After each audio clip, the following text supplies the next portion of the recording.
Hello.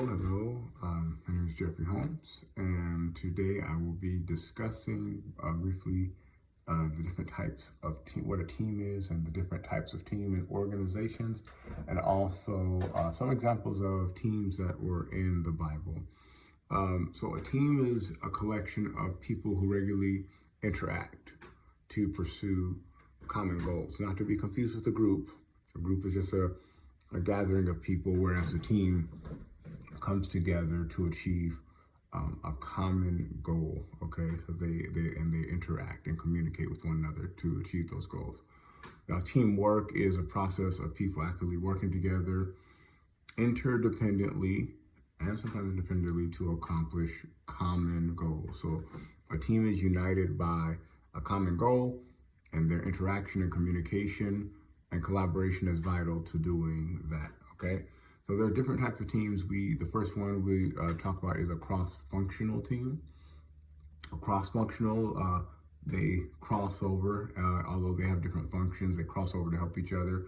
So they operate members who come from different functional units of a team, and they come together and operate from that function. So there might be somebody from like a car dealership. There may be someone from the service department, someone from the sales department, someone from parts, and the service team, the receptionist, and all those different people, the finance people.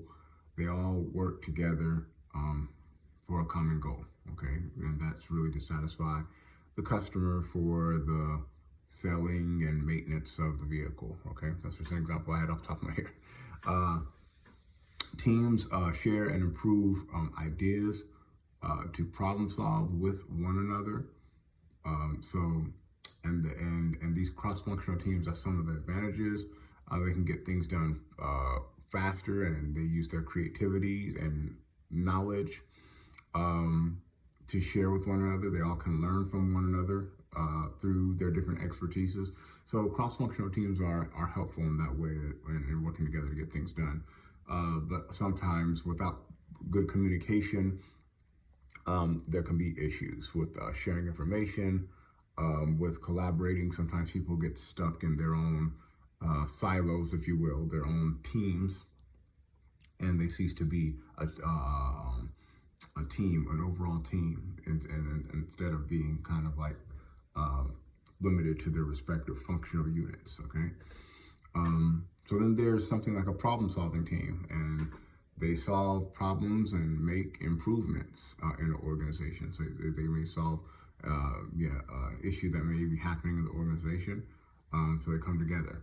And then there's self-managing teams, and these teams have the autonomy and authority to make decisions about how they share and complete their work. So that's more self-managing teams. And then you have teams such as venture teams, and these they come together for a new venture. They work together to develop new products, processes, or ideas. So they are kind of tasked, if you will, with an opportunity or responsibility. And so they can also be similar to a project team or a task force that works temporarily on a project, and they disband once the project is complete. And then there are virtual teams, which are very popular today, where people can work across platforms such as with Zoom or Microsoft Teams or Google Meet and all these other platforms. People can work together on, and sometimes working with shared documents, things of that nature. So there's virtual teams, okay? And then if you take it a step further, there's even global teams in some organizations. We're working from different time zones all together and working on a project, okay? The Bible illustrates several of these teams. Look at Jesus and his disciples. So that's probably the greatest team of all time, right? He called them in Matthew chapter 10 after observing the people. Said the harvest is plentiful, the laborers are few. So they were a combination. They were cross-functional teams made up of members with different levels of expertise. You had, I believe, Simon Peter and and his brother were in the business of, they were fishermen. You had another disciple who was, I believe, zealot. So they all had their expertise, if you will, and their personalities um, and different idiosyncrasies, if you will. But they came together for one common purpose, and that was to go and make disciples. Okay. And so I would say that they were a functional team, a cross-functional team, but they were also a project team, a task force, if you will, whose mission was to spread the gospel in that time until the day that they died. Many of them martyred, actually.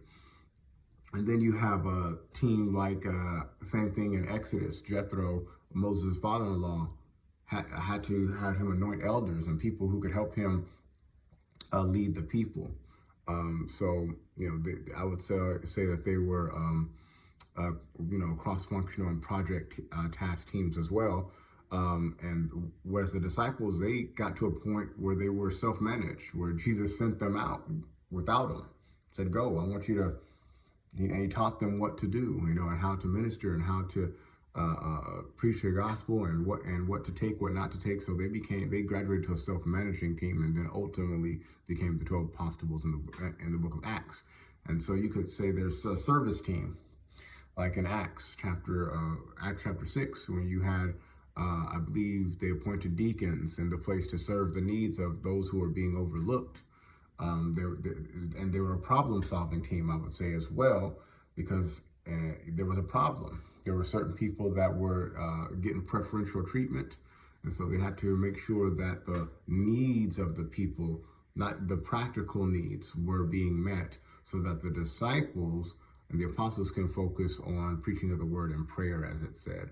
So they were cross-functional teams, problem-solving teams, project teams in the Bible. And what about Nehemiah? That was a project, building the wall of Jerusalem, which was I would say a project or a venture team, and it was a big venture at that. So that's all my time. So thank you very much.